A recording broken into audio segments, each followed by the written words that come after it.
The presidency has confirmed President Cyril Ramaphosa's notice to suspend the National Commissioner of Police General Khehla Sitole. The president wrote to Sitole on the 20th of September asking him to make representations on the notice of intention to suspend him in connection with allegations of the commissioner's failure to cooperate with the Independent Police Investigative Directorate, that's IPID's investigation.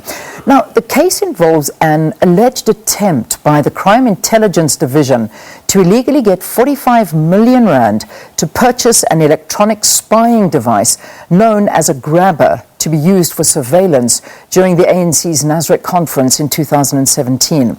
Now, the Gauteng High Court found Sitole and two deputies to have breached their duties and placed the interests of the ANC ahead of the country. Eldred de Klerk, Senior Associate of the African Centre for Security and Intelligence, joins us now on Morning Live. Great to see you. Thanks so much for being our guest here on the program. Thank you, ladies, and thank you for having me. So, in March, the presidency did confirm that it had received a request from Police Minister Khehla for an inquiry into Sitole's fitness to hold office. Yesterday, the presidency said that the president has decided to institute a board of inquiry into the commissioner's misconduct. Is that a necessary step after the findings by the different courts, which were confirmed by the Supreme Court in June, and which are the very basis of the president's action in the first place? I mean, are we missing something in the process here? That's a good question. The president appoints and can remove a director general, and in this case, that's the head of the South African Police Service. A fair step would be to provide the person that against whom action is going to be taken with an opportunity to make representation. What the Police Act allows is for, in fact, a board of inquiry under two circumstances. One, where there's a loss of confidence in the appointee, and secondly, whether there's allegations of misconduct and or incapacity, so the person is unable to fulfill their duties. At this time, a judge is appointed and two other suitably qualified individuals who will consider the circumstances. So the judge would then look at the court findings, look at what the recommendations are of the court, and then draft a report for the president's consideration. And we hope that there will be a timely turnaround time, because continued instability at the top of the South African Police Service is not good for its effectiveness, nor for the morale and basically just the functioning of the South African Police Service. Yeah. I mean, wouldn't it be interesting to hear his representations to the president? As, I mean, it was revealed that the sale was intercepted by the IPID when former IPID head Robert McBride confronted him with CCTV footage of a secret meeting that Sitole had actually participated in, which allegedly made Sitole stop the sale. And different courts have found him to have breached his duty. Absolutely. With responsibility and authority comes obligatory duties and responsibilities. The responsibility can be said if it's found to be true, and courts have already pronounced themselves on this, to basically be saying it's unprofessional, it's in breach of prescripts, and we need to make sure that it doesn't happen again, and that the person who, in this case, heads up the South African Police Service is held accountable, and that there's a fair and just process to determine his fate at the end of the day. The president says that this move is merited by the public interest in the integrity of the Office of the National Police Commissioner. And let's talk about the integrity of this office. How critical is the character and competences of the incumbent in that position? Leanne, as you would be aware, for many years now, there's been discussion around the appointment process of a national commissioner. The fact that the president needs to be provided with options, a short list of people who's already been interrogated, and to make sure that we appoint somebody against a list of stated criteria, public criteria. We all know how the person or the incumbent or candidate can be judged, and then we understand how that shortlist was compiled. This has been a plea from all of us. It's a plea from the panel of experts. It's something that emerges from the National Development Plan 2030. And we hope now that we have now an opportunity to ensure, as this process to unfold, to start articulating the character, the attributes, competencies of any such individual, and then to say it's on the basis of this criteria that somebody will be appointed. That needs to be a public protest. A public process. I apologize. So that we're all aware how and against what the person was appointed in the end. So it couldn't be more important at this time when we already see a loss of confidence and trust in such a vital institution as the South African Police Service, to ensure then that we appoint somebody and people into serving purpose in the South African Police Service whose integrity and credibility is above reproach. South Africa has seen more of these police commissioners, from the likes of the late Jackie Selebi to the suspension of Becky Khehla, who was dismissed by Zuma, but then came back as a minister, to former acting commissioner Khomotso Pakhlane, who was dismissed last year for his role in the procurement of a visual capturing system, as it's called, for the Forensic Services Division. How are police commissioners actually appointed? Well, at the moment, there's no real stated criteria, as I said, and it's important that that stated criteria is actually made known.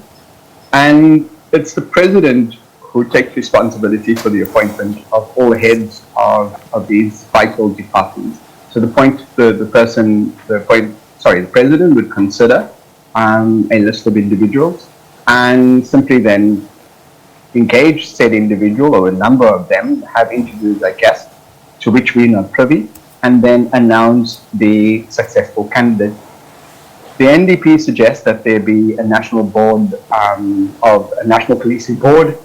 The panel of experts have gone further to say that the stated criteria for the appointment and the process should be transparent. It should be known to all of us, and we should be in a position to judge it much in the same way as the appointment of the public protector, and now, as we've seen with the appointment of the Chief Justice, for example, that all of us have confidence in a fair, equitable process where we can, the character, integrity, and the history of the person is on display, unfortunately, because it's a public service job, and it's a role that is shrouded with authority and responsibility and duty, and we need to be assured that the individual, the incumbent, has the necessary character, ethics, and qualifications to be able to hold that position. And at the moment, a lot of that is simply circumvented by a unilateral appointment by a president.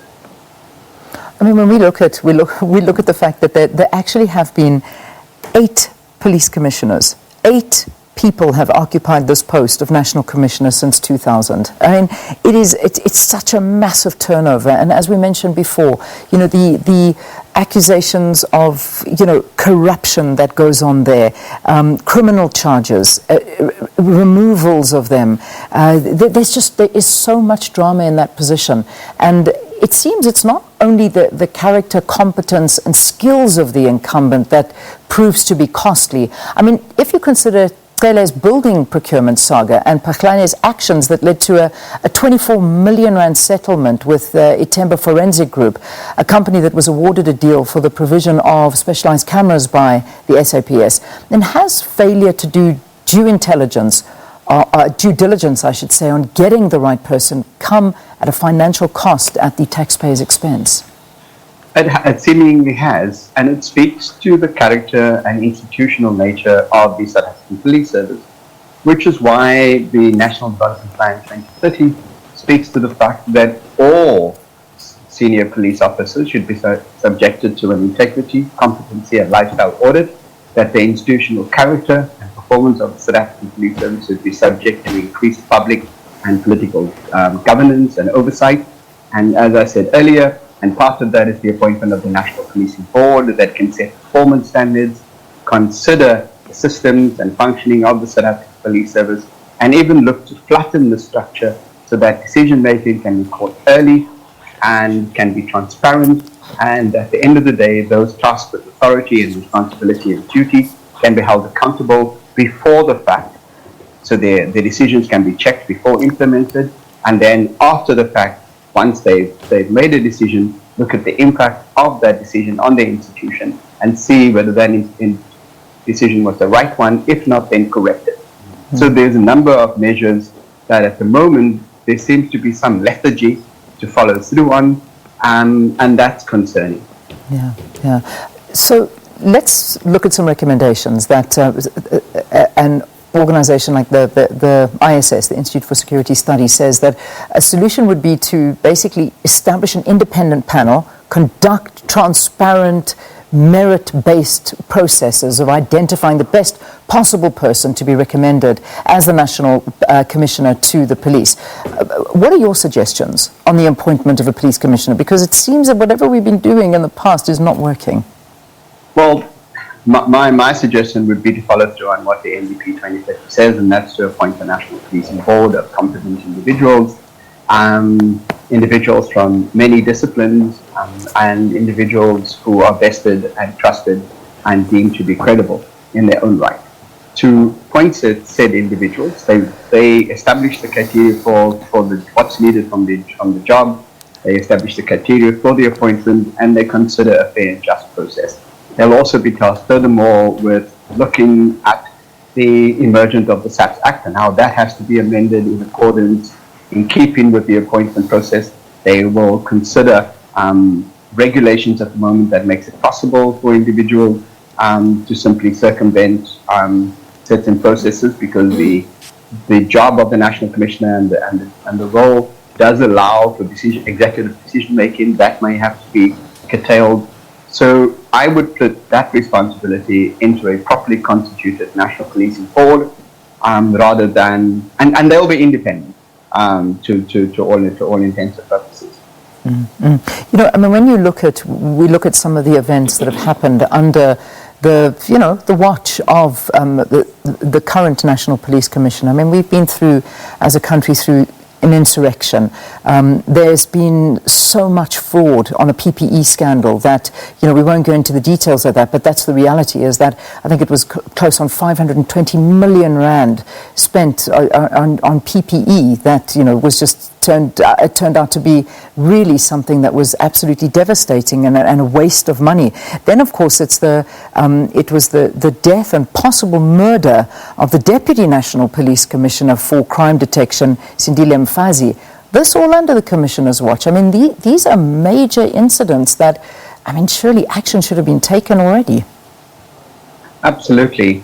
One of the things that we've seen in the last many years around policing was, in fact, looking at its efficiency.